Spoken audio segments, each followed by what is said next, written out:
Kaya. Come on, you can do a little bit better than that.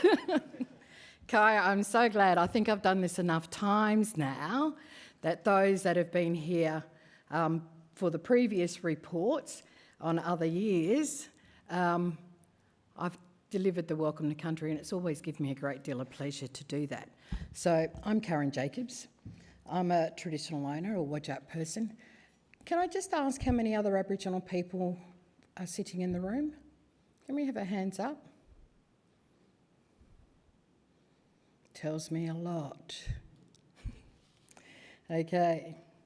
So Kaya Wanyan, Mama Yogas Mudich Blat, Nyang Jerpin, Nyan Yak and Nidja. Nunik Nalang Wonkening. Nidja Nalang Wart, Kora Kora Budja. Nalang Borlu, Budja Burning. Nuning and Jinning, Nyan Nidja Budja. Nyaning Mort Budja, were Nalang Kora Kora Mort. Nidja Whadjuk Budja.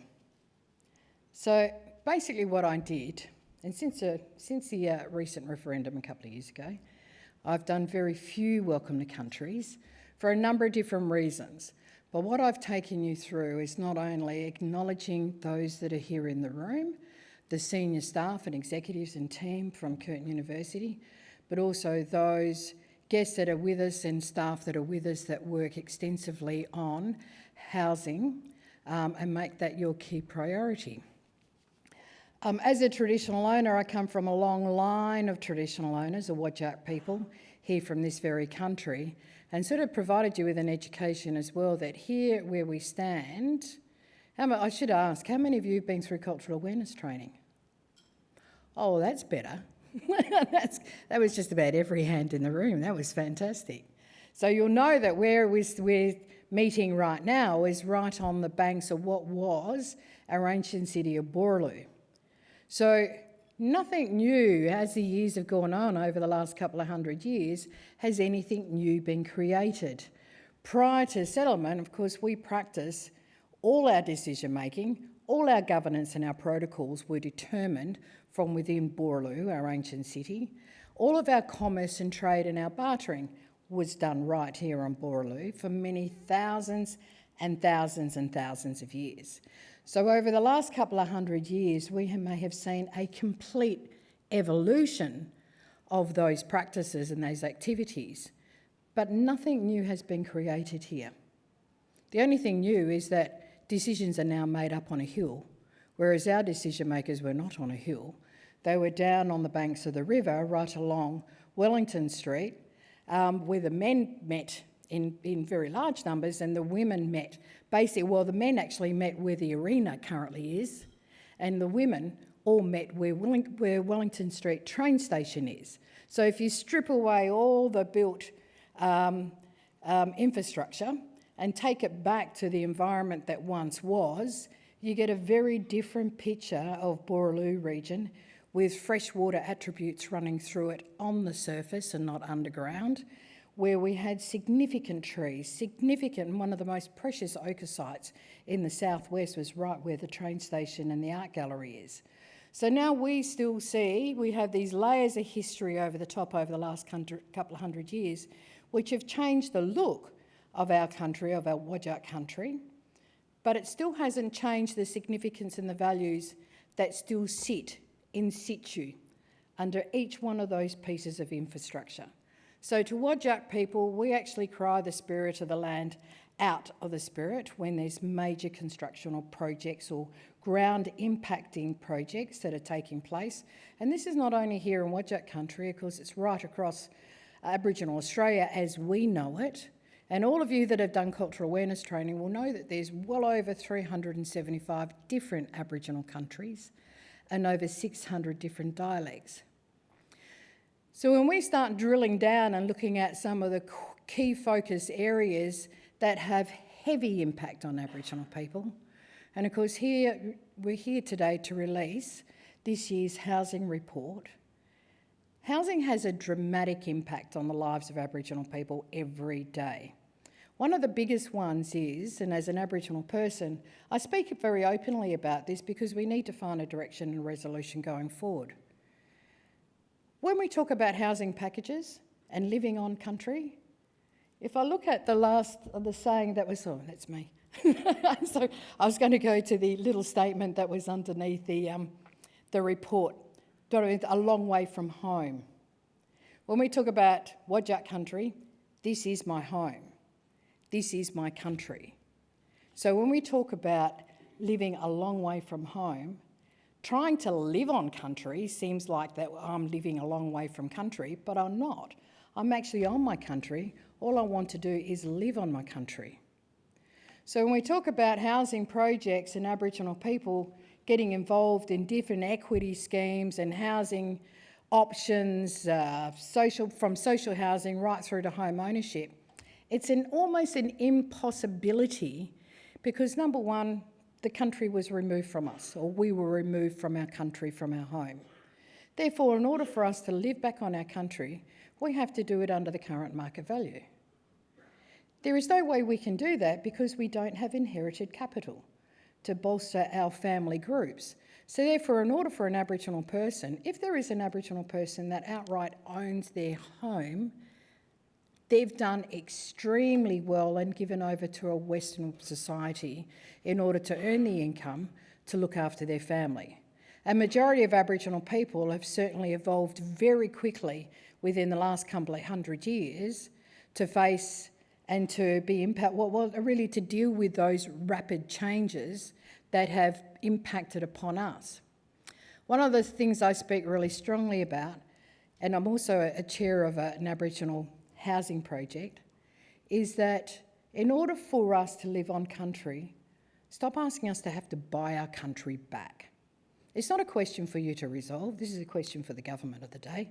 So as an independent housing driver, this is not for you, but it's something that I'd like for you to consider, is that why should Aboriginal people, at one stage, 200 years ago, we were 100% of the population of this country. 100%. Today, we are less than 3%. Why do we still have the conversation in trying to work around Aboriginal home ownership or social housing for Aboriginal people? Why is this an issue?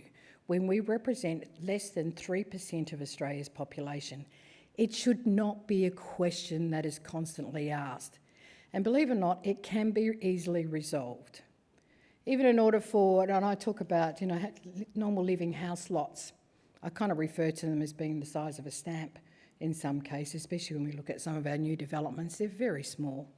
But again, in order for an Aboriginal person to try to reside or find a way of building a home to live in any new urban development, I mean, the house and land packages, I don't need to tell you what they currently are. They're ridiculous.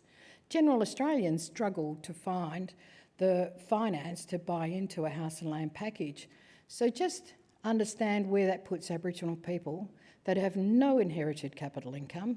They've got no historic way of passing capital or finance down through the family line. So therefore, everyone, even starting today, has to generate their own income. Really, really hard. So we're looking at ways of removing the acquisition of land from a house and land package and purely work with Aboriginal people in order to build the house and looking at where the different options are in being able to price housing materials at a much cheaper rate in order to build a house that is livable and to standard and not below standard. So I'm going to leave you with that, and it's really something I'm quite passionate about. But again, it gives me a great deal of pleasure to formally welcome you all here, because as you know, if a traditional owner hasn't formally welcomed you, you haven't been formally welcomed. So therefore, it gives me a great deal of honour to welcome you to Whadjuk country, to provide you with the guidance and the protection and also the advice on how to live and work and plan on Whadjuk country, because that's been handed down to me from many thousands of years through my ancestral line and down from my father and my grandfathers. So again, thank you. Thank you for showing Aboriginal people, the First Peoples, respect. by inviting me to deliver a welcome to country for you today. Hopefully this report will go extremely well and this next year will be fruitful in a number of different ways, even though I know that there's lots of challenges facing the housing industry and the housing market. Border one. Thank you.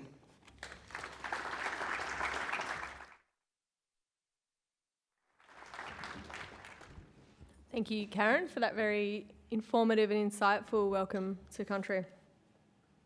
I'm Claire Tyrrell. It's a great honour to be your MC today for the launch of BCEC's latest report, Housing Affordability in Western Australia 2025, a long way from home. I'm a senior journalist at Business News and I cover property. I write about these issues every day, and this report provides an invaluable yet sobering account of the realities faced by a growing cohort of Western Australians. Firstly, some quick housekeeping. Please switch your mobile phones to silent, and in the unlikely event of an emergency, the venue has a two-tone alarm system. If you hear it, follow the venue staff instructions and prepare to evacuate.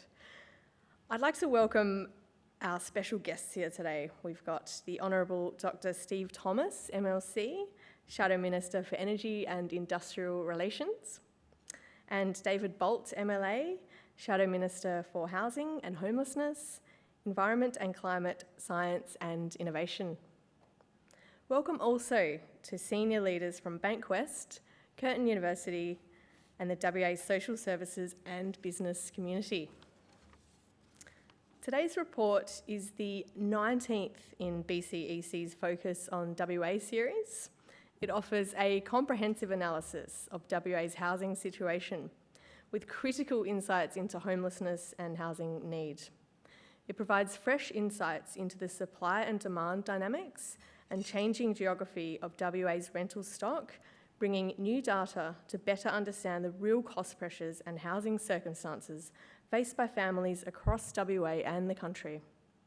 And this report has recommendations, 33 of them in fact, about what we can do in the immediate, medium and long term to address the issues we face. In a moment, you'll hear from Bankwest's Cory, Head of External Communications and Sustainability, Professor Alan Duncan, Director of the Bankwest Curtin Economics Centre, and Professor Stephen Rowley, Director of the Australian Housing and Urban Research Institute, Curtin Research Centre, who will take us through the brand new research findings. Stephen will then join the panel discussion alongside Emma Colombera, Mark Glasson, CEO of Anglicare. Sorry, Emma, you are the Director of Housing Supply Unit at WA Treasury. And Mark Thomas, CEO at Keystart. Closing the event will be Ralph Addis, Chair of the BCEC Advisory Board. At any time during the event, you can submit a question to the panel using Slido. Head to www.slido, that's sli.do, and enter the code BCEC Housing 2025. All right, please welcome Cory, Head of External Communications and Sustainability at Bankwest.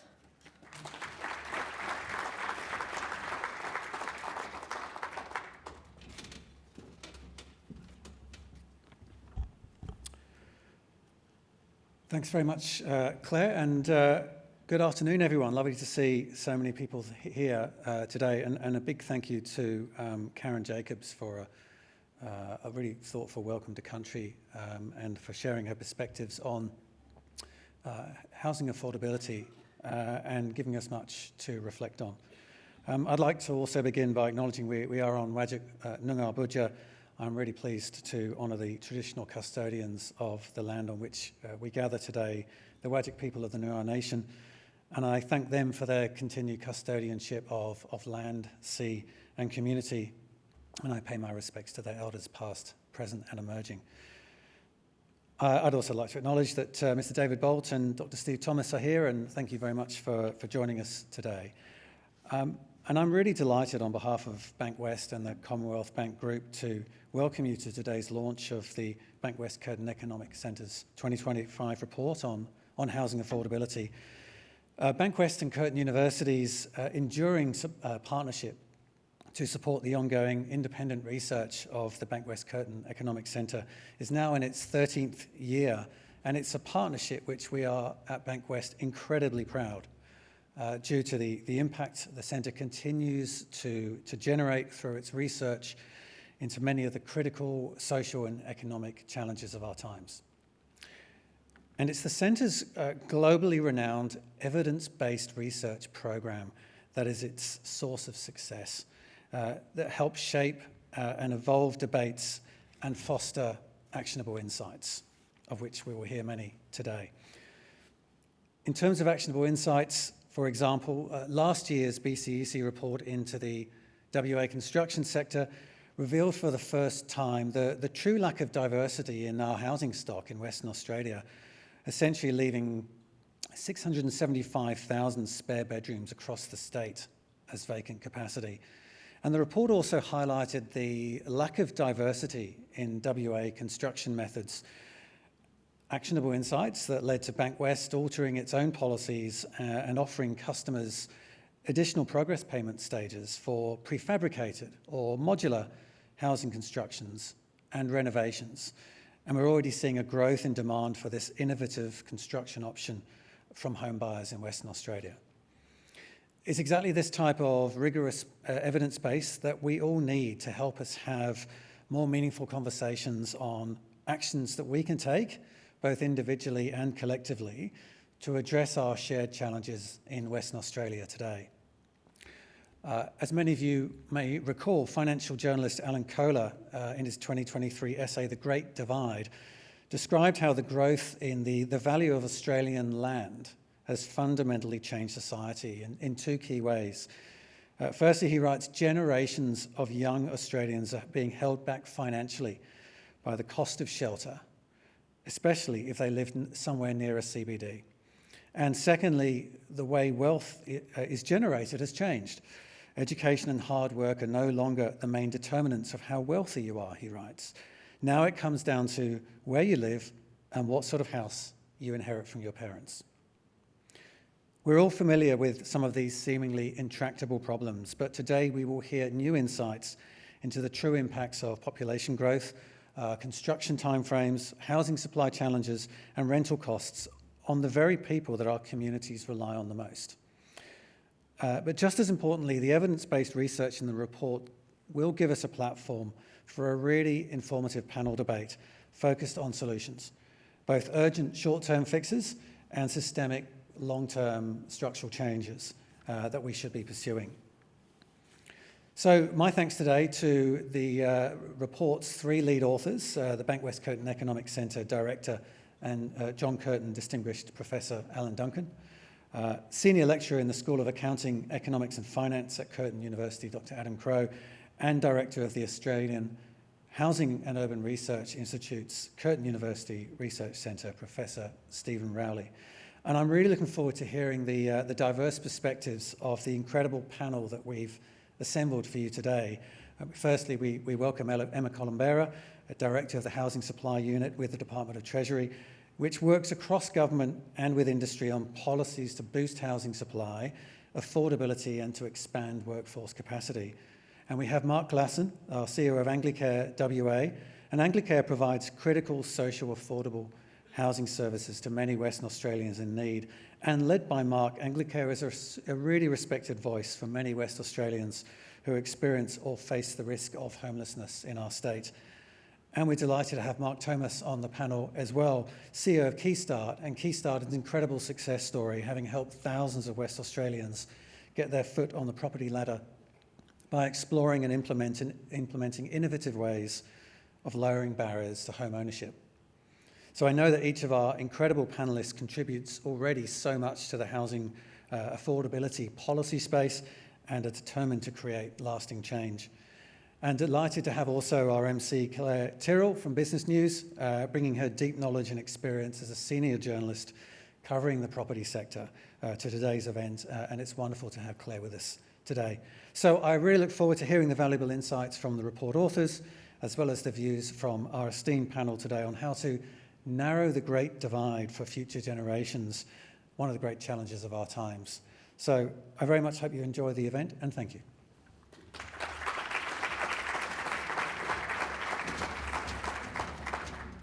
Thank you, Rob, and thank you for your kind words about me. That was unexpected. I'd now like to welcome John Curtin Distinguished Professor Alan Duncan, Director, Bankwest Curtin Economics Centre, and Professor Stephen Rowley, Director, Australian Housing and Urban Research Institute, Curtin Research Centre, to present the findings from the report.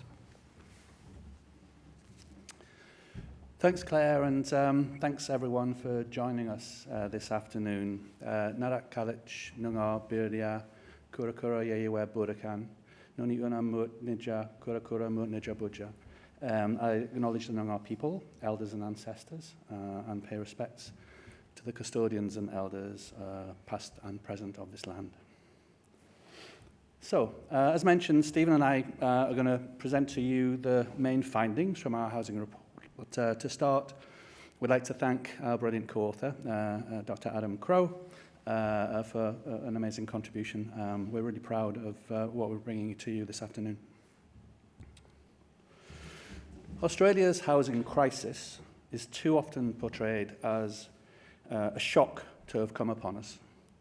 But while the pressure has intensified recently, this crisis has been years in the making, and its consequences are being felt by hundreds of thousands of renters, first-home buyers, and increasingly even middle-income earners on good salaries. And while interest rates and tax incentives play a role in the debate, the core issue is brutally simple. We are just not building enough homes.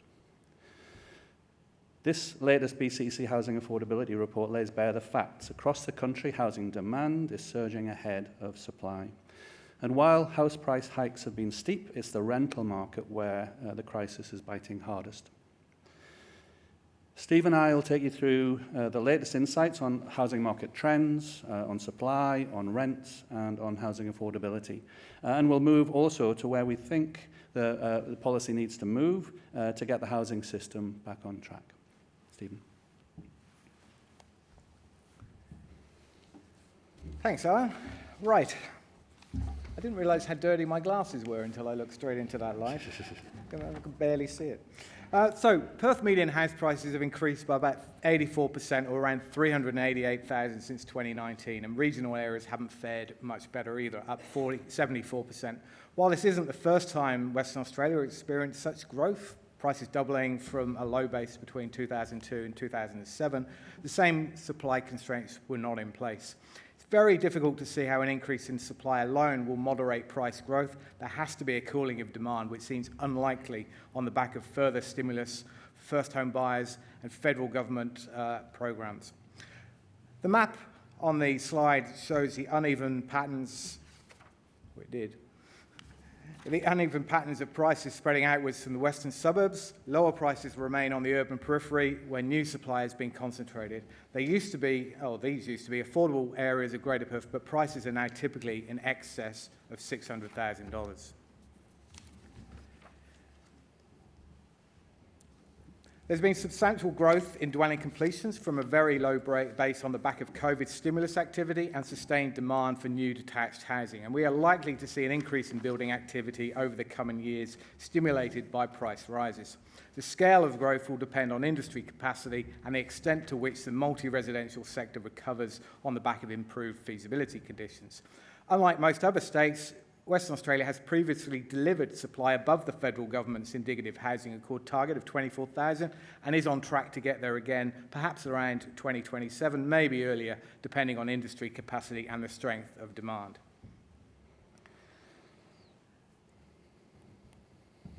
The lack of industry capacity saw dwelling build times blow out post-COVID, doubling from under 9 months in 2018-19 to 18 months in 2023-24, the longest in the country.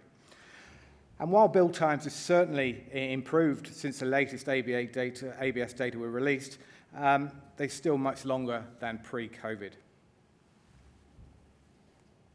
Now, detached housing has driven supply increases, and amazingly, Western Australia saw more lot sales in 2024 than anywhere else in the country.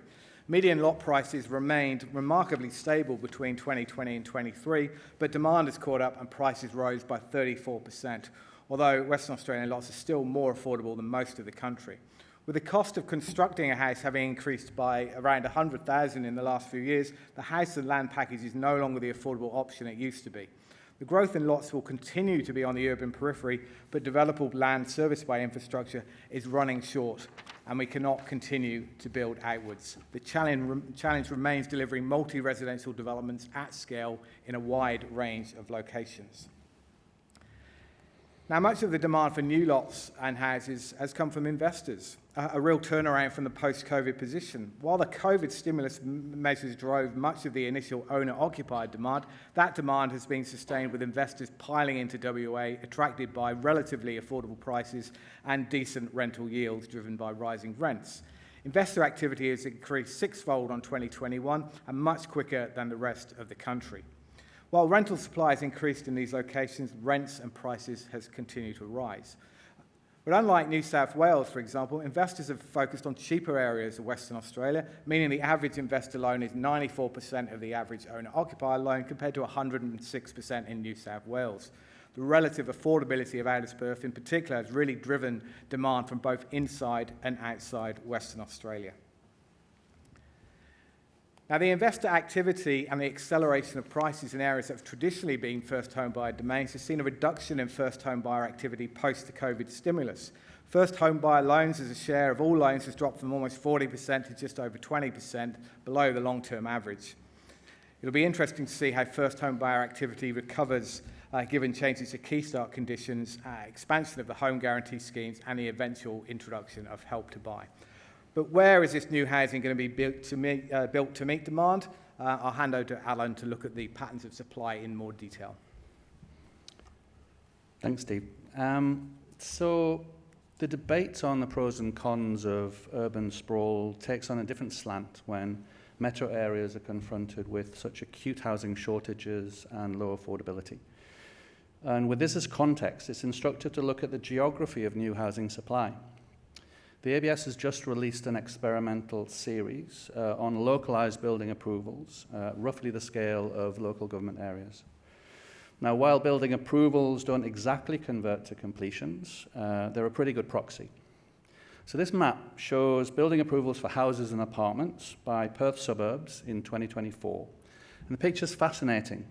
You can see house approvals dominating outer suburbs to the north beyond Wanneroo, inland to Swan, from Coburn to Armadale to the southeast, and along the southern corridor from Kwinana and Baldivis down to Mandurah. All part of Perth's expanding urban fringe and key locations for greenfield development. There's less redevelopment activity in more affluent western suburbs, largely due to low density zoning, limited infill opportunities, and a preference against densification. Apartment approvals are heavily concentrated in inner city suburbs, but the volume is a small fraction of the overall housing approvals. And this invites debate on why it is that medium and high density developments in Perth haven't evolved to the same extent as in other capital cities. And if you were to look at this picture previously, even in the 2 years, 2022 and 2023, the picture would be remarkably different. It would be very much less approval activity overall. And BCC has developed a series of interactive maps as a record of housing market activity over time. And you can find links on the report publication page, if you like. Now, in this report, we ask whether investor activity has had any effect on affordable rentals in Western Australia. And the answer is resoundingly no. Advertised rents for houses in Perth have risen by an astonishing $320 per week from the middle of 2020 to the end of 2024. That's a cumulative increase of 76%. The story is substantially the same for units with typical rentals of over $600. So this rental crisis has been growing for years now, and it could take years to unravel. And why do we say this? Well, looking to the past can give us some insights on what to expect in the future. This chart plots rental vacancy rates on the horizontal against median rents on the vertical over different phases of WA's business cycle. Now, a stylized version of this chart shows the evolution of rents in Perth from WA's boom time from 2003 to 7, through the global financial crisis and post-GFC recovery, the economic slowdown between 2013 and 16, and on to the pandemic and the post-pandemic periods. Now, there are a couple of immediate takeaways from this chart. First, asking rents always rise whenever vacancy rates are below 2%. That's the red zone in this picture.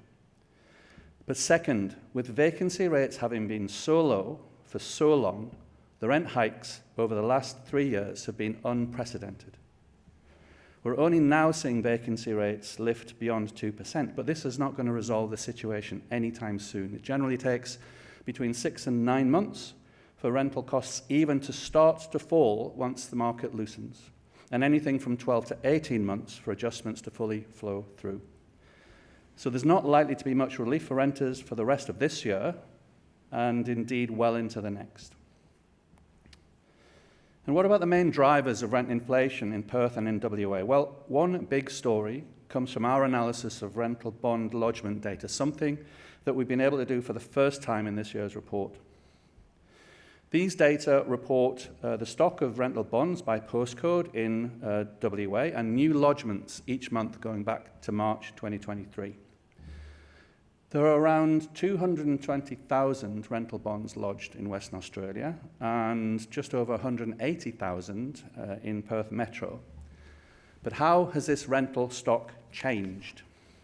Well, remarkably, there were only 694 more rentals in service in September 2024 compared to the rental stock in early 2023. That's 0.4 of 1% in 18 months. Same story for regional WA. And guess how much WA's population has grown just over that time?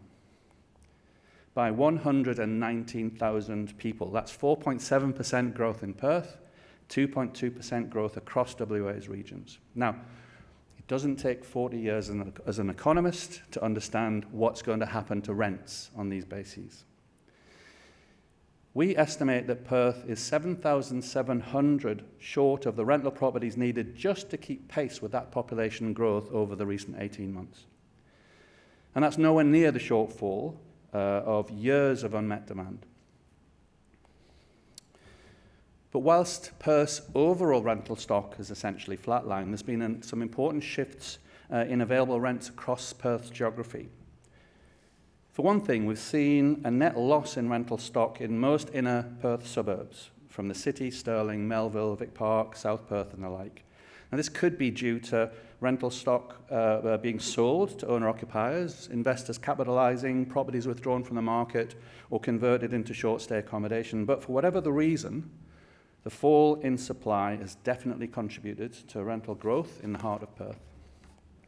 However, we've also seen significant rental stock growth in outer metropolitan areas around Wanneroo to the north, inland towards Swan, across the corridor from Gosnells to Armadale, and south from Kwinana and Baldivis through to Mandurah.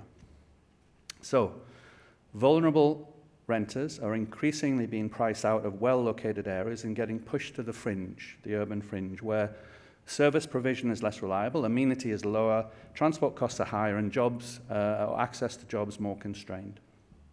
And this shouldn't disguise the fact that even the cheapest available rentals are fully out of reach of a growing share of the community. We see these pressures vividly when we look at rental bond lodgements. Inspired by the work of Mark Glasson and other colleagues in the community sector, we look at the share of rental bonds at or below $350 per week in Perth suburbs and in regional WA. Bottom line, affordable new rental listings are vanishingly rare. The share of rentals at $350 per week or less in Perth has fallen from 9% to just 3% in the past year alone, and have more or less disappeared altogether in many inner suburbs. Even lower cost areas in the outer suburbs have seen sharp falls in affordable listing. Some regional areas are more affordable, but by no means all. Look at Kimberley and Pilbara, for example. And the real challenge in the regions is not cost so much as availability, with precious little rental stock in many regional centres. Now, imagine you're a job seeker. You've got maximum entitlement to Commonwealth rent assistance. A $350 rental, scarce though it is, takes 70% of your income and leaves you with $146 left per week to live off on absolutely all other expenses that you have to endure. So these data point a really poor picture of affordability in WA. But they are ultimately inferences based on transactions data. So the question is, are these inferences borne out by people's real experiences and views on their housing situation? Well, that's what we're going to pick up now with Steve's part of the presentation. Steve. Thanks, Alan. So the Australian Housing Conditions Data Infrastructure is funded by the Australian Research Council and provides robust data on the housing conditions of 20,000 Australian households. It was conducted in late 2024 and is representative by state population and has 10-year quotas. Now, the 20,000 respondents were asked to what extent their rent or mortgage payments were affordable to them. While it is a narrow measure of housing affordability, it's arguably more effective than normative measures such as housing stress, because households are making their own judgments, not having judgments imposed upon them. The figure shows big declines in affordability from 2022, with a number of WA households rating their housing as affordable falling from 60% to 49%. 21% of households now regard their housing as unaffordable, which equates to around about 210,000 households. WA is slightly more affordable than New South Wales, Victoria and South Australia, but has seen a bigger rise in households rating their housing as unaffordable than everywhere outside New South Wales. And for the first time since we began collecting these data, less than half of WA owners with a mortgage rate their housing as affordable, and over a quarter of renters state their housing is unaffordable. The outcomes show the importance of social housing, with affordable ratings higher in that tenure than any other. And while things are likely to improve for those with a mortgage following rate cuts, there is little short-term relief in sight for private renters. Now, the 12 months running up to the survey, which was conducted in late 24, was very tough on households. Housing circumstances had a negative impact across all 5 domains shown on the figure, and household finances hit the worst, with around 50% of owners and renters stating housing has negatively affected their financial circumstances, and significant proportions saying it affected their mental health. Savings rates have declined for both owners and renters, with less than half of those with a mortgage able to save, down from 63% in 21, and less than 60% of renters are able to afford non-essential expenditure. But while affordability pressures grow, dwelling satisfaction has remained encouragingly high and little change in 2022. Only 9% of households are dissatisfied with the dwelling in Western Australia, and just 6% rate the condition of their housing as poor. And while there is a significant link between affordability and satisfaction, housing conditions are also a key driver. In the survey, households identified whether 12 housing condition factors affected their dwelling, such as mould, damp, cracks and electrical issues. And from the responses, we generated a conditions index, which is an unweighted sum of the problems experienced by a household. The lower the number, the fewer the problems. So the outcomes are generally good, as shown by the low index score. And we can see from the figure that conditions are worse for renters than owners, and WA renters have slightly worse conditions than other states. Older properties perform much worse, and one-parent families are the most affected by poor conditions. The survey also looked at dwelling sustainability, comparing the presence of sustainability features. And while WA owners lead on solar panels, insulation and solar hot water systems, they lag behind in other areas such as rainwater tanks and double glazing. As can be seen from the figure, WA renters lack access to the sort of sustainability features that would actually improve affordability. And when it comes to keeping dwellings warm or cold, WA performs worse than any other state, and a third of renters struggle to keep their dwelling cool. The situation is particularly problematic in the social housing sector, and it's that sector to which we turn next. Alan. Thanks, Steve. And look, it should come as no surprise to many people in this room that the assault on affordability has pushed a rising share of vulnerable families away from home ownership or private rental tenancy, and often towards the edge of tenancy altogether. We've seen an 8% increase in homeless people in WA since 2016, with rough sleeping more than doubling over the same period, and with homelessness especially acute amongst women, and particularly older women. Nearly 25,000 WA clients access specialised homelessness services in 2023-4. That's up 18% in a decade. And women are twice as likely to access these services. But interestingly and concerningly, requests for support extend to cohorts who are not usually accustomed to severe financial hardship. And this is evidenced by the fact that employed people now make up 1 in 10 of all SHS clients in the state. Now, the ongoing commitment from the WA government to increase the state's social housing stock is both welcome and urgently needed.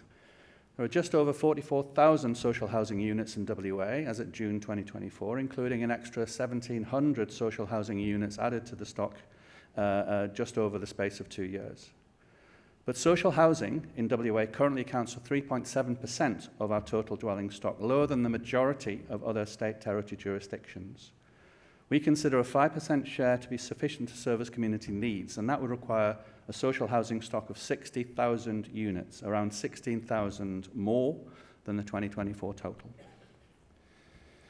And while we wait for these units to come into service, the social housing waitlist has risen to 20,700 in 2024, an increase of more than a third in 5 years. Of greater concern is the rise in applicants with priority 1 needs from domestic violence situations, homelessness, or from inadequate housing posing risks of children entering care. So these trends underscore the urgency of a coordinated and integrated policy response, and that is what Steve will turn now to close our presentation. Steve. Thanks, Alan. And even through these dirty glasses, I can see some pretty depressed-looking faces in the room. So let's talk about something that the government could actually do in the immediate, medium, and longer term to make things better. Organisations such as the National Housing Supply and Affordability Council, UDIA, Housing Industry Association, and many others have made many recommendations on how to deliver positive change. So government's not short of ideas, yet effective action remains elusive. Now, improving affordability in the rental sector does mean increasing supply, ideally with less reliance on volatile mum and dad investors. So it's encouraging to see measures designed to increase build-to-rent outcomes. We just need to see an accelerated supply of such options in quality locations at scale. And it was great to see an extension to the WA rent relief program. We would like to see this made permanent to aid dwelling stability. A review of no grounds evictions based on a growing body of evidence is necessary, examining the impact on renters and landlords alike. We've seen how poor housing conditions impact renters, so consistent and enforceable minimum rental standards are important given the strong link between conditions and health outcomes. Delivering incentives to improve access to cost-saving sustainability features in rental dwellings would also deliver broad benefits. And while there's much political discussion about housing supply being the solution to all our affordability problems, we cannot ignore demand. We are concerned that additional financial support to enter home ownership, coupled with increased borrowing capacity due to falling interest rates, will perpetuate price growth, actually making ownership more difficult and increasing levels of long-term debt. The lack of established dwelling supply, weak new supply and strong demand have combined to drive price increases. Reform of stamp duty would at least go some way to improve established listings. We need to increase levels of housing production, and that means continuing the work to increase capacity in the construction workforce so the housing industry is able to respond to demand pressures. Housing development needs to be profitable, and increasing costs of urban regulation and infrastructure provision, not to mention materials and labour, make it challenging to deliver new housing, particularly in infill areas. We've seen infrastructure subsidies for apartment developments, which have had a positive impact, and we hope the $400 million Housing Enabling Infrastructure Fund will unlock new supply, ideally targeted at those who are struggling to enter ownership alongside build-to-rent developments. Infrastructure provision is a growing challenge for industry, so coordination and funding is essential, and efficient development processes, approval processes also help. We'd also like to see Development WA deliver more built-form housing rather than relying on the private sector to purchase and build out lots. Key workers are often overlooked, and the provision of affordable housing options for them and others so they can live in areas with quality access to their employment is essential. So using inclusionary zoning to deliver affordable housing reduces the financial burden on the developer when compared to social housing requirements and addresses a key part of the housing continuum. Finally, no report on affordability would be complete without a call to increase the supply of social housing. While the National Housing Supply and Affordability Council have called for social housing to be 6% of total stock in the medium term, for WA we think 5% is a stretch target, given we're around 16,000 dwellings short of that level now. A commitment to fund at least 1,200 social housing dwellings per annum would mean the current level of social housing keeps pace with stock growth. And while state government has taken massive steps to increase new social housing provision, more needs to be done, and the same applies to funding organisations delivering accommodation and supporting services in the homelessness sector. Increasing social housing obviously comes with ongoing funding commitments, but people often forget a new unit of social housing not only delivers important benefits for a specific household, but at scale can relieve pressure on the bottom end of the private rental sector, helping other households access housing. We need to remember we're working within a housing system where interventions in one part of the market have knock-on effects in other parts. It's a very complex system requiring coordinated, evidence-based policy responses, and hopefully this report helps deliver some useful evidence to support decision-making. Thank you.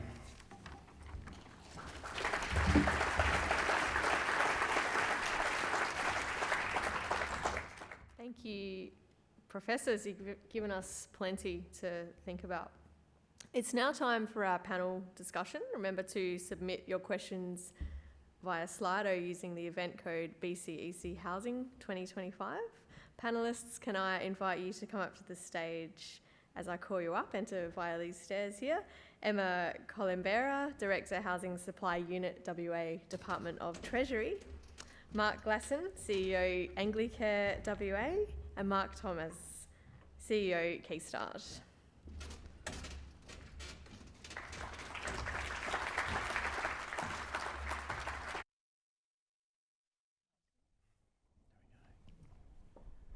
Moderator hat on. Is my mic on? Can you guys hear me? Yep, good. I can see questions coming through in Slido, so very good. Keep them coming. Yeah, we'll get into it. So I'd like the panel discussion to be pretty free-flowing. So I've got questions for each of you guys. We've got about 40 minutes for the conversation today. But if you have thoughts on a particular issue, feel free to chime in.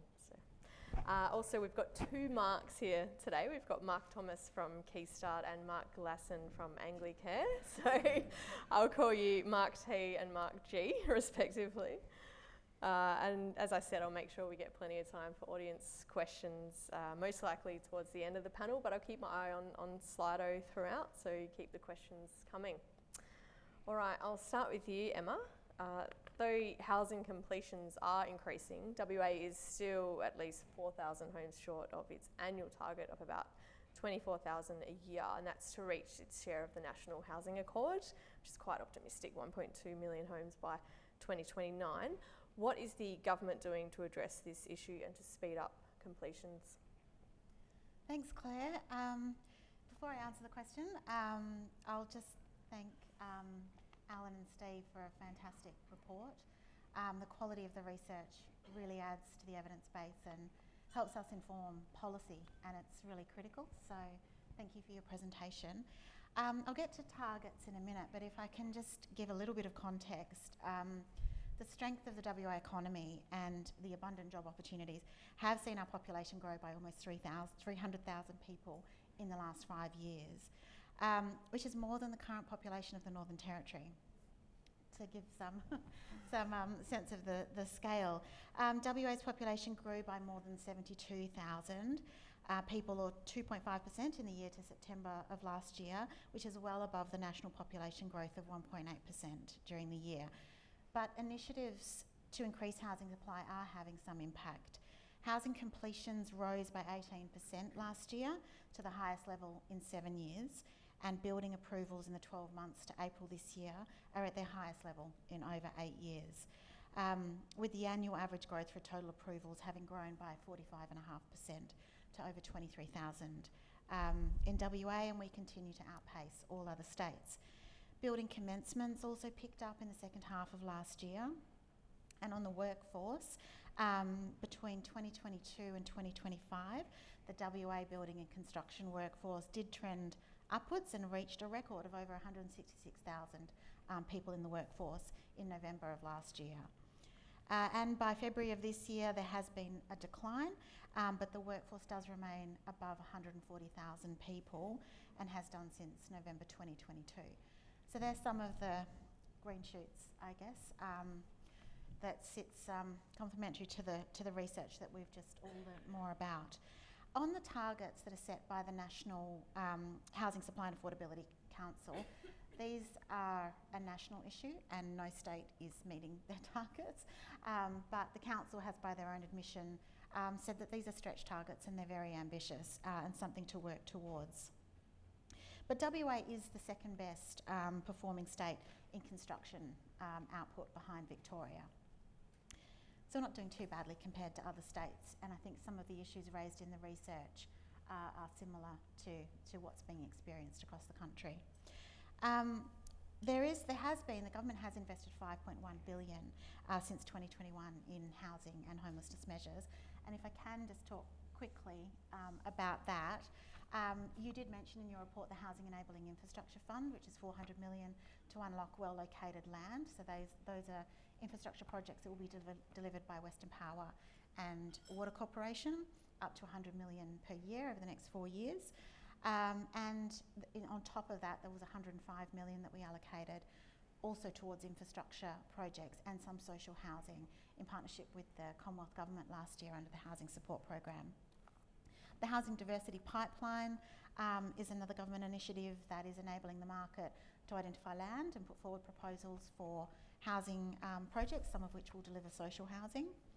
And we're also setting up a $50 million fund for housing innovation, which was an election commitment to try and speed up and increase housing supply using modern methods of construction and innovative technology, which is really important given the workforce constraints. We can't keep building housing the same way as we have for a really long time. The Build to Rent Kickstart Fund is about Mark T. We'll talk more to that, I think, that Kickstart is going to administer, but that's $75 million to kickstart some build to rent developments to get more rentals into the system. And we're also setting up a $25 million regional housing fund. So there's some of the things that the Housing Supply Unit within WA Treasury is leading across government. Notwithstanding the challenge is huge, as has been outlined, and we have a lot more work to do. Thank you. A lot of facts and figures in there, Emma. Moving on to you, Mark G. A figure that stood out in the report was the shortfall of rental accommodation, with the state needing about 7,700 more rental homes to keep up with demand. What does this figure mean to you, and how are you seeing this play out on the ground? I think it's important that we convert those numbers into reflections of the people that we see that come through our story. So what that means is the woman and her children who is staying in a house with a perpetrator of family and domestic violence because they can't get out, or elderly members of our community that we see who come to us for support because their adult children and grandchildren have moved back in because they aren't able to sustain their accommodation. We believe that the chronic shortage of housing is starting to really bite in terms of the social compact that we have as a community. I think that there's a spread from a shortage of housing. We're seeing that more and more people are coming to us for financial assistance. So we're seeing growth in the number of people who are in employment. So if I can give you an example, a young family that came to us, young man, professional career, a new baby, mother, his wife and the baby's mother at home, doing things that we would normally consider just the way life was. They've moved 3 times in 4 years. And so what that does is that the rent goes up, and the report is absolutely spot on, that each move is further away from family and support and amenity. And what we're seeing is that then creates other sorts of issues. The housing issue itself is a catalyst for real problems in other parts of our service network. We have an expansive community service system under enormous pressure right across the area. So in family separation services, in mental health services, in emergency relief services, we see Anglican WA is one of the largest providers of youth accommodation services in the state. The young people that we're accommodating can't move out because there is nowhere for them to go. So those systems that are built to support people at times of crisis are overwhelmed. And so it's the same if you talk to people who operate women's refuges or any other residential facility. There is nowhere for people to go. And so what's happening is the crisis in rental and the increased, the inability of people to sustain a meaningful life is having a knock-on effect right across our service system. And I think that what we need to do is we need to actually start reflecting in what is the social compact. We need to have that mature discussion around, is this okay? Mm-hmm. Is it okay? And you mentioned, or not Mark, Stephen, you mentioned the rental affordability scheme, the rental relief program. That's a wonderful initiative. That was a government initiative, a partnership, Anglicare, Vinnie's, a whole number of other organisations that are working to support families. As of this week, 2,850 families have not been evicted because of that scheme. But what we know is that those people come to us at the point of eviction or when they're first issued with a notice. Across those 2,800 plus families, the average spend on their rent, so this is the average across all of those, is 74.3% of their income. So that is, if you just think about that, that's probably 4 times the number of people in this room. And they each are carrying a monthly debt, again on average, of over $900. So people are, what we're seeing is, but people are spending an enormous amount of their income on their housing and not providing the other essentials just to hold themselves stable. Can I just ask, what would you do tomorrow to ease those problems? I thought your recommendations were spot on. I think we need to, I think in the immediate term, we've got to hold people where they are, right? So we need to address Commonwealth Job Seeker, right? Commonwealth Job Seeker was introduced as part of this shift. So the problem we've got, and the report identifies, is we're 30 or 40 years in the making, right? So Commonwealth Rent Assistance was meant to be the buttress between low-income families and the private rental market. It's failed, okay? And the Commonwealth Government will tell you we've increased rent assistance 45% in the last 2 terms, right? And they have. But they've put new tyres on a car that won't start, right? And so what we need to do is we need to make sure that Commonwealth Rent Assistance is fit for purpose and everyone can get it. A vast majority of people who need it won't be able to get it because if they're in share houses, they don't hold a formal lease, and there's all these sorts of requirements. So that's the first thing. The rent relief scheme absolutely needs to continue. We need to focus more on other forms of emergency relief. Some people pay their rent and have nothing else to spend. Other people spend and can't pay their rent. So we've got to be a bit more nuanced in the way we do emergency relief. But Food Bank, for instance, would tell you that the demand has gone out of the roof. They just can't keep up with the demand for food. So I think that immediate stuff is really, really important. But I think we've also got to recognise that more and more people are renting, and we've got to protect those people. And you picked that up as well. We've actually got to protect people who are renting. We've got to stop pretending that our housing system can meet the needs of the community. It just can't. I'll stop. Very strong words, so thank you. So Stephen, when we spoke before the event, and you did touch on this in your presentation, you said these issues are not new, but they're being spotlighted more than ever before. Can you elaborate on this and the factors that are at play making the issue of housing stress more meaningful? Yeah, look, we talk about a housing crisis, but people on low incomes or very low incomes have had a housing crisis for decades. This is not new for them. The reason we're talking about it is because it's spreading to moderate income households, and suddenly it becomes a political issue, and the media, just want to grab it because people want to read about it. But we've been in this state for a long time. We've seen past periods of substantial price growth, but we've had responses to those. We've had capacity in the workforce. We've had a rental sector that could actually cope with increasing population. At the moment, we simply don't. And so that's why the problems are really being accentuated at the moment. But ultimately, I go back to those people on very low incomes who need the most support, and they've been struggling for as long as probably anyone in this room can remember. And as Mark says, that's where we need the immediate intervention, because there are absolutely no solutions for those people outside direct government support. Okay. While staying with you, Stephen, while housing affordability is a major issue, we are seeing signs of improvement. Rental vacancies have increased in the past 12 months and interest rates are going down, helping mortgage holders. Does this mean we can expect this report to be a little bit more optimistic in 2027? Yeah, we thought that in 2023 and then 2025 as well, but yeah, didn't pan out that way. Look, I think there are some signs of encouragement for owner-occupiers. Firstly, you're in housing, you're building wealth, and your payments are likely to fall over time because mortgages are on that downward cycle. Not so good if you can't access home ownership because things get further and further away, which is why there are so many schemes now trying to get people into home ownership.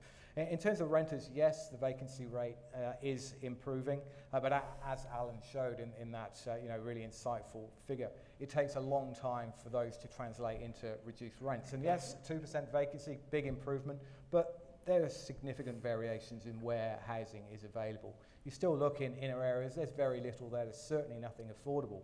Where there are vacancies are in the outer areas where we've seen a lot of new supply, new investment activity, but you're still looking at $600-700 per week. These are areas that used to provide affordable accommodation. It used to be $300-350. That's all gone now. And so, there are just a lack of housing choices and certainly a lack of any affordable choices. So we can't get too carried away with that vacancy rate. We need that to be, across the board before there's, a growing sense of, I think, optimism amongst renters. Our snapshot in March revealed an 18% growth in rental properties, but absolutely no growth in affordable rental properties. Okay. So supply is a critical issue, but it's the right supply. Yep. Mark T, at Keystart, you're on the front line helping people get into new homes. What do you make of the report's findings? In what ways do you think the situation is getting better? In what ways is it getting worse? Yeah, well, there certainly were a lot of interesting findings in the report. It's some fantastic research, and it really speaks to what we're seeing at Keystart. So Keystart's been around since 1989, and we've helped 124,000 Western Australians into their own home. And I think for many people, when they think of Keystart, they think of, young, fresh out of uni, and we help them into their own home. But what we're seeing is actually that's getting longer, it's taking longer. So now, our average customer, the average age would be early 30s to mid 30s. So there's probably been about a 10-year shift in that. But also what's been really interesting is just seeing we help actually a lot of people, and particularly women, early 50s, who have gone through a relationship breakdown or have been suffering from domestic violence, and we've seen a really large increase in that. So that really, what was outlined in the report, we're definitely seeing it at Keystart as well. What was also interesting in the report is just the approvals and where those building approvals are. And you could see, up in the north or in the ring around Perth, we definitely see that as well. So at some of our most popular suburbs where we help people into their own home is Baldivis or Eglinton. And I think that there is still that dream of having that house and land package by the beach or close to the beach, particularly for people who are perhaps new to Perth or coming new to Perth from interstate or overseas as well.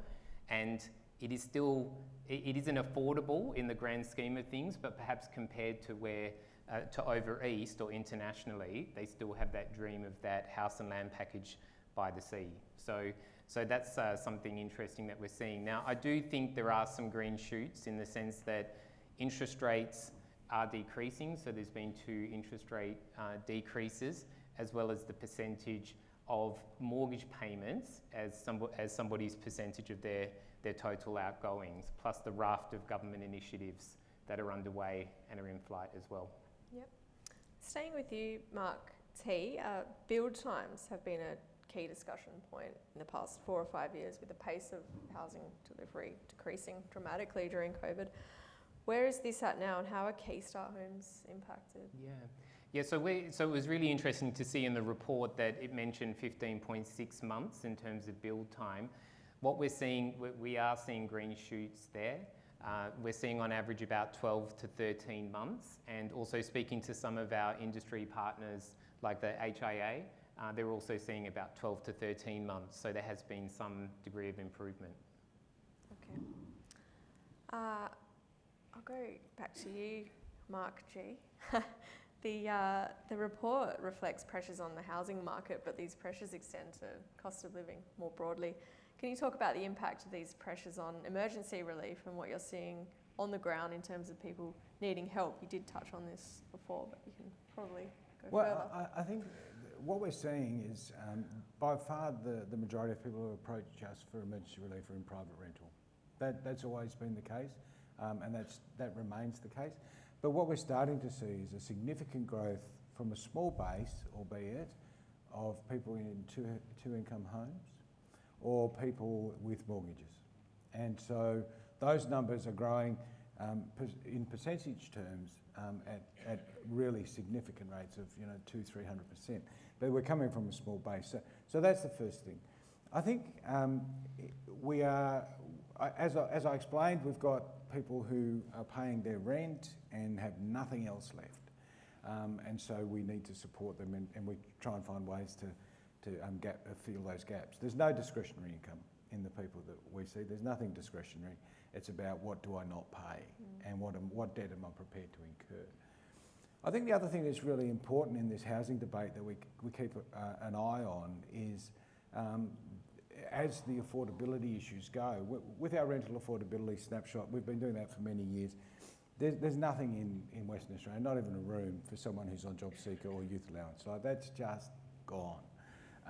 But what we're starting to see now, there's very little for single people altogether.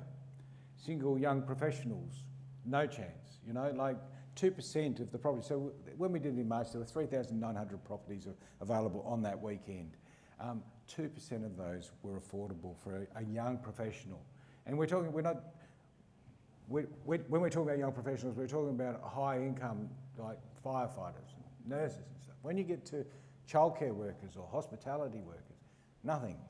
So, and that I suppose that's where my social compact, this question comes around. We're no longer as a community able to deliver what the promise is. The promise is you get in, you lean in and you work hard and you will be rewarded. We're seeing a lot of young people in our services who don't see that reward's there.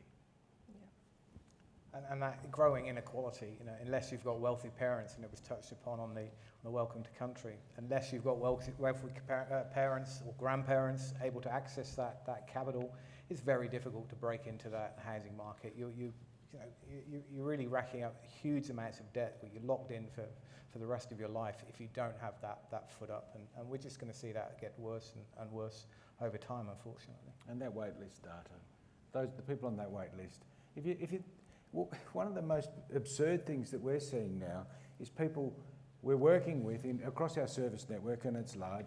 We work with people to support them to find progress in their life in whatever way they want.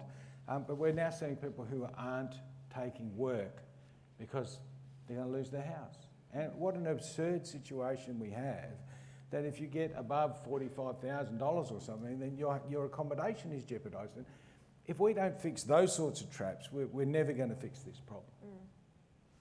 Well, in that case, I'll go back to you, Emma. We've heard of the increased pressure on the state's social housing stock with long waiting lists, and the state needing at least another 16,000 social homes to raise its proportion of social housing to that of New South Wales and South Australia. Can you talk to this and tell us what the government's doing in this space? Yeah, the state's social housing is the safety net, the social safety net for housing.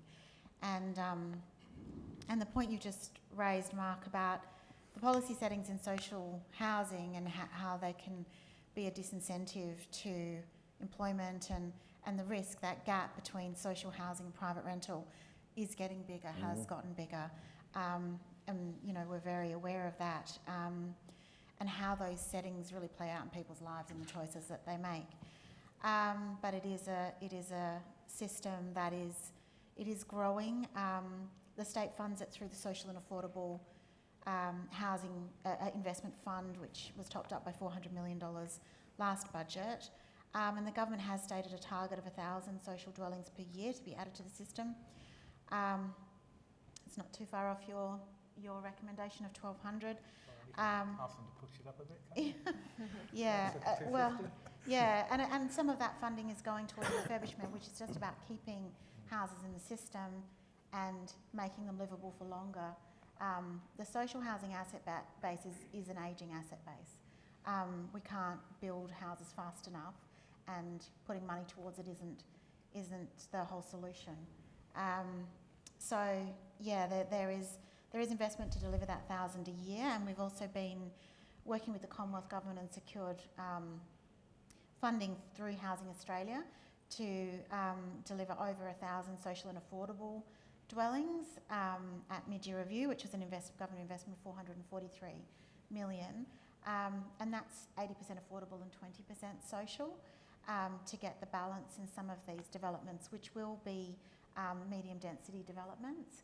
And I think that diversity in housing choice is such a fundamental part of this picture, because obviously we can't keep building the 3x2s and 4x2s in the outer suburbs without having to invest in a whole lot of other social infrastructure and schools and hospitals and so on. So that diversity of choice and product is really important, and we'll be delivering that through some of these Housing Australia projects that we're partnering with the Commonwealth on, and that's also playing out now through the HAF round 2, which was just focused on social housing. So there'll be more social housing in the pipeline through that, and we're just continuing to take those, leverage those funding opportunities with the Commonwealth, and work at a state level on what's the product we're delivering, what's the design, and how are we building it to improve choice and diversity. I think it's really important that the state government is now starting to think about affordable housing as well. So the layer above social housing and then below the bottom end of the private rental market, it's absolutely essential to allow people to transition out of social housing, but also for those people that fall in the gap between the two. So having that variety of different products, we haven't seen really anything in that space since NRAS dropped off the table. So I think we've seen some encouraging signs with foundation housing, for example, partnering with private sector developers to deliver affordable product for key workers within private sector development. So I'd like to see a lot more of that to meet some of that diversity that's required. We need to reconsider the decision to end NRAS.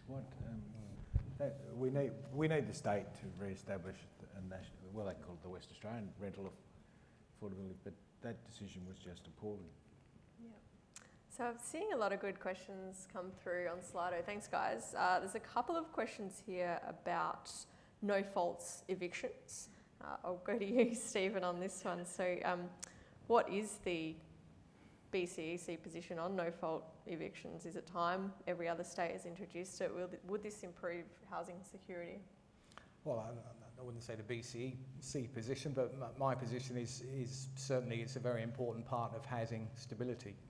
And I think there are lessons to be learned from other states, and I think there's evidence emerging from other states about how to do this. But ultimately, from my perspective, if you're a tenant that could be kicked out at any time for no reason, how does that make rental housing a long-term, stable tenure? It simply isn't, and we need to make sure that it is, because it no longer is a transitional tenure, it is a long-term tenure. I like this one. Given future projects, Women and Babies Hospital, Westport, Perth Airport, as well as resources, what impact will this have on both housing affordability and stock? I don't know who wants to answer this, or maybe Stephen has to be, I think. Yeah. Well, look, competition for workforce is a problem, and it always has been. It has affected our industry capacity, the capacity of the housing industry to respond.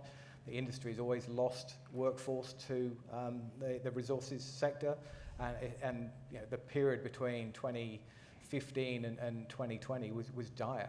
The workforce shrunk significantly because we simply weren't building any housing. So competing resource projects, competing infrastructure projects are problematic. And in areas where you're improving amenity, it's always going to have negative price impacts in terms of breaking in to the sector. But these are infrastructure projects that we need.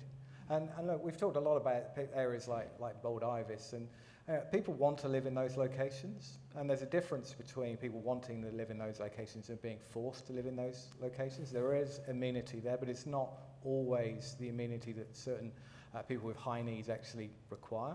So that's another reason why we need options and choices in areas outside just our urban periphery.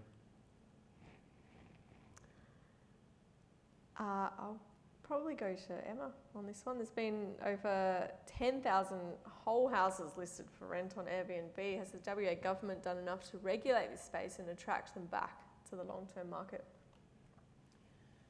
I'm not sure I'm the right person to answer this question on Airbnb. I think there's some different research that I've seen anyway, some of which suggests that there's not that much scope to reclaim permanent housing from Airbnb in certain areas. So in around the Margaret River region, for example, yes, it is problematic that housing isn't available for homeowners or permanent renters. So I think it depends on location. But look, I might have to pass that one on to you on partially to Steve. answered it. It's okay. It's a very difficult one, because should states or the federal government be directing people as to how they should use their properties? On the other side, you've got obviously regional markets in particular that cannot secure workforce. So I don't think you can direct people, but you can offer incentives to try and bring properties back into the long-term rental market, and the state government did that with, I think, limited success, but it brought some back in. But as long as people are going to have second homes and afford to have second homes, it's going to be a very brave government that dictates how they use those second homes. I also like this one, touches on a few themes. What's the advice or takeaway? I'll put this to the floor. What's the advice or takeaway for young people who want to own a home at some point but have little or no inherited capital? Talk to Mark. Yes. Yeah, so certainly Key Start, very happy to help. And, we have our most popular product is 2% deposit and no lender's mortgage insurance. So actually it is very accessible, and we've certainly done a lot of things behind the scenes to make it even more accessible, as well as adjust our limits and settings to really capture more of the first home buyer market, and particularly for those people who are looking to get onto the property ladder. What I would also say, and it was briefly touched upon in the report, is financial literacy. So that's something that isn't taught in school generally, but it's critically important. So really, learning how to save, learning how to get a deposit, getting income, sometimes is really missing, and we need to help and help educate so that people are in the suitable state to then take on a mortgage, which is really a significant commitment. And Anglicare and the Financial Wellbeing Collective, who we partner with, do some amazing work in financial coaching, and I think there's a lot more that could be done in that space as well. I think we also have to, we need to check the narrative we use when we talk about young people and housing. It's so much harder to raise a deposit now because the cost of housing, to buy a house, is just so much, so as a proportion of income, it's so much greater. And then we have the sort of like the jokes around, we'll stop with the smashed avocado and all that sort of nonsense. When we hear that, we've all just got to say, hang on, check that. That's probably coming from someone who owns their home. So we, and we'll tell you how hard that was. I think we need to recognise that young people right across our community, not just in housing, in employment, in entry-level jobs, young people are really, really struggling. Mental health data reflects that, and so we need to, I think, as Anglicare is the largest employer of youth workers in the state, but so you would expect me to say this, but I think we've got to give young people a bit of a break.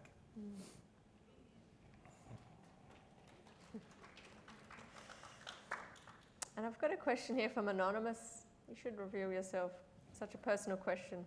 As a first-generation immigrant who has been blamed for the housing crisis by every government, what constructive finding does this report have to stop this blame game?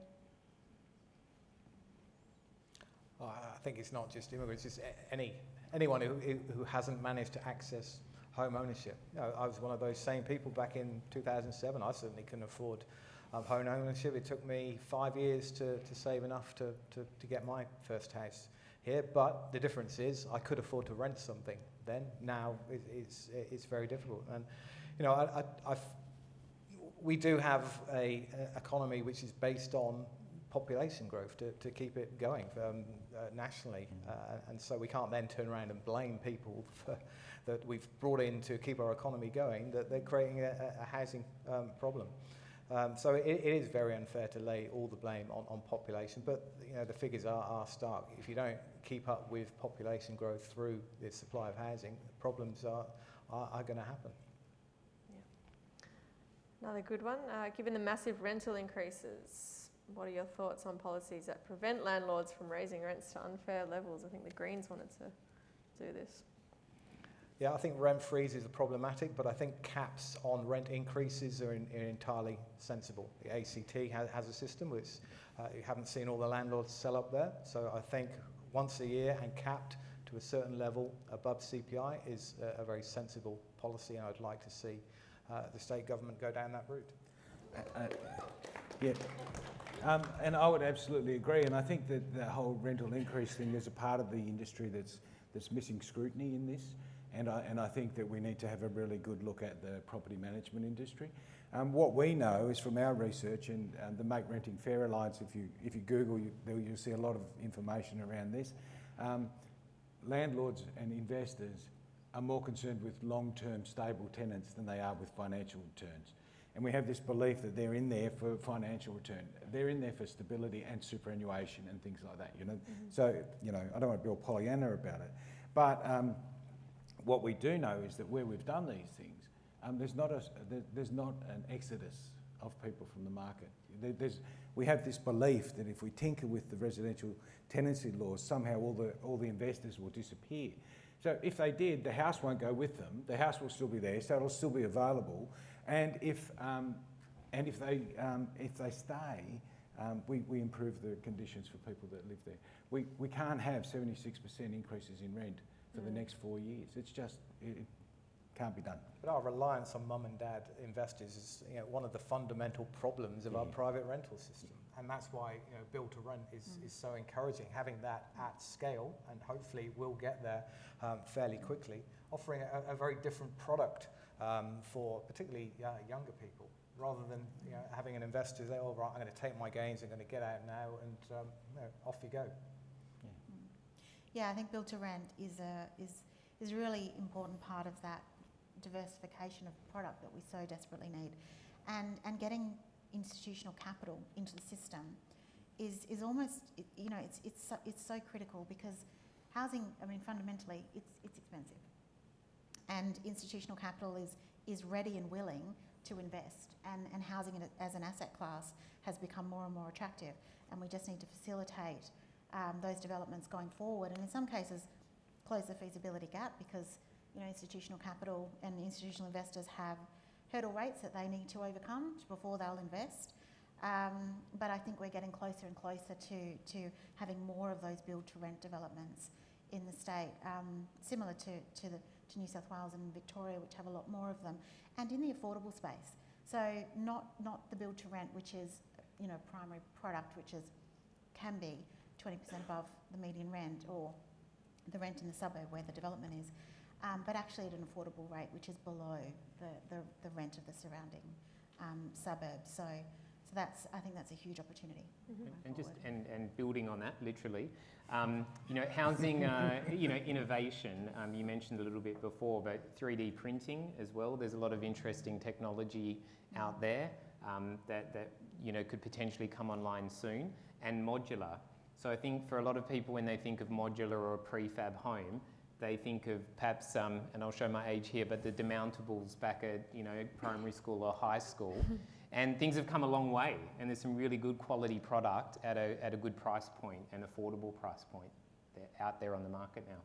And if we can start doing that at scale, that would be a big game changer. So it's great to see Bankwest actually altering their lending product to actually suit that type of market, because it was a big barrier before. The normal construction loan just didn't suit the modular type product. So that's a good shift, and hopefully if we can get some scale in there, it will make a difference.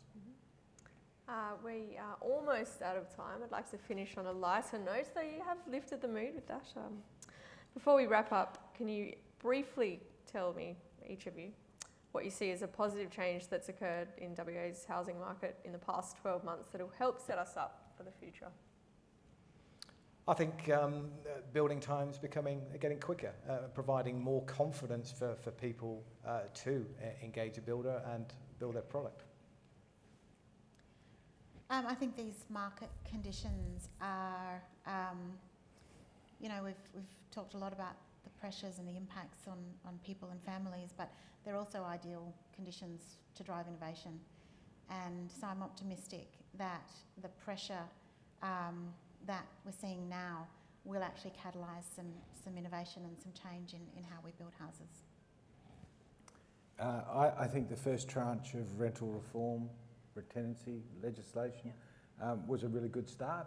I look forward to the second tranche now with no fault eviction.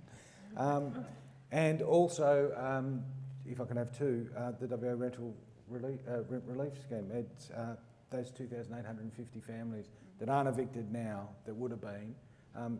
That's made a difference to thousands and thousands of Western Australians. Yeah, for me, it's just a collaboration across the industry. So no matter who I speak with, whether it's UDIA, MBA, HIA, Shelter, I could go with a lot of different acronyms, Anglicare, but there's a real commitment to make a tangible difference. And everyone is really focused on trying to help ease the pain. Yep, it's great. Thank you, panellists. And thank you to the audience for your questions. You were very engaged. Appreciate it. Okay, so panellists, you can leave the stage. I'm going to put my MC hat back on and stand up here. Thank you.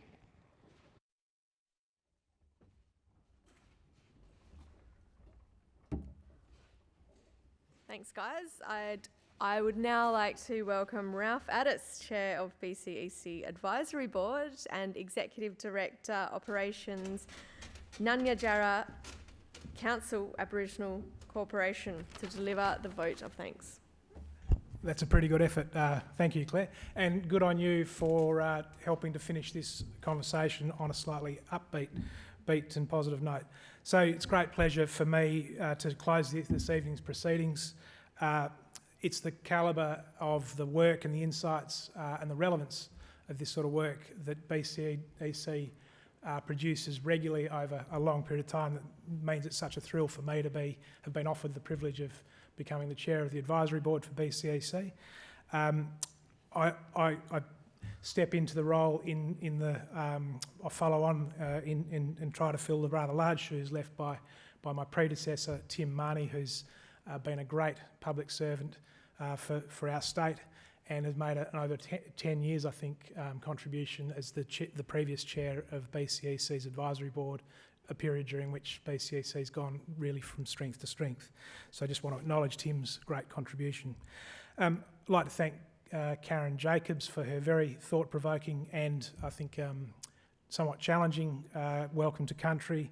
I'd also acknowledge the Whadjuk Noongar people and First Nations people across the state.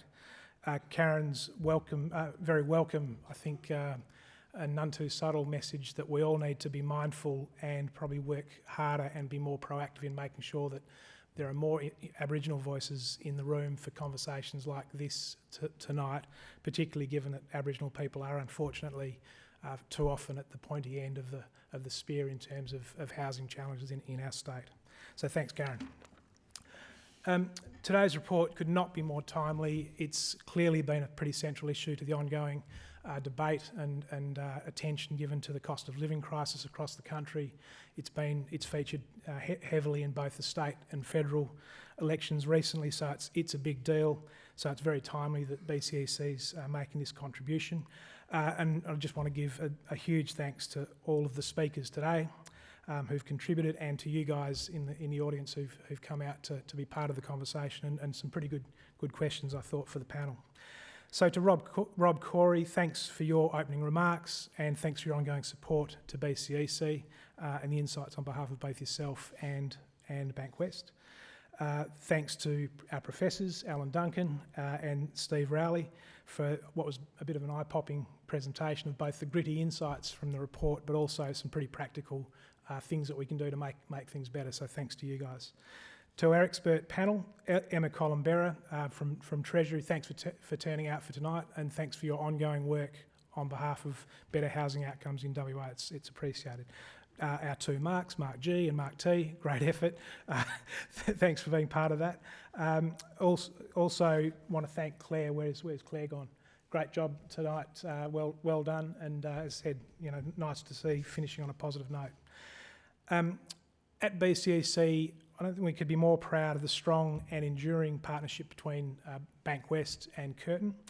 It's been 13 years. It's 13 years young, I think now, and it's provided an outstanding foundation for BCEC to grow and mature as a dynamic and highly regarded contributor to the ideas and the public debate that make our state and our nation strong. So, an enormous acknowledgement and a big thank you to Curtin and Bankwest for the partnership that you've helped to form, and we look forward to many more years to come. So to wrap up with a couple of reflections from today, a couple of the points made during the sort of presentations that sort of rang true for me.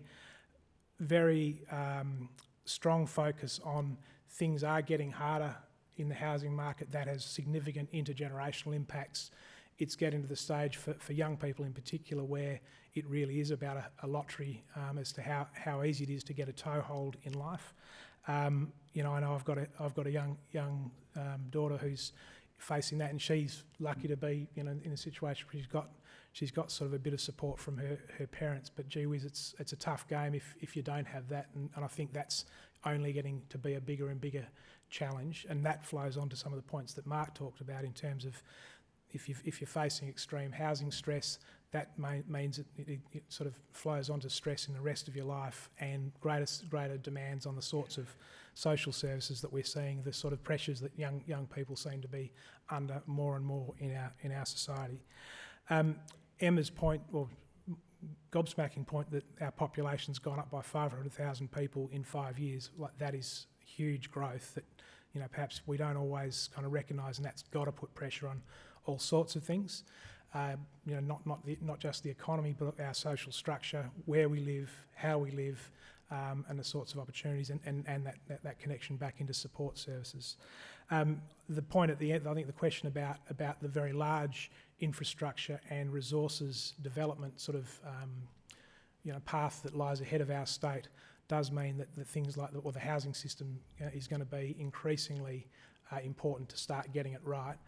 Otherwise it becomes a serious break on some of the opportunities that we face as a state. So we hope that the insights from this report will be a great contribution to and support to longer term structural solutions in the housing sector and the housing system, and that can help to put us on a more positive footing. We hope that 2027 looks better than 2025. Thank you all for attending this evening's event and for supporting the Bankwest Curtin Economics Centre. You can download the report at bcec.edu.au or use one of the QR codes that's around the venue tonight. So thanks again. Thanks all to our panellists. Thanks all for your interest and your questions. Have a great night, and we'll see you next time. Thank you.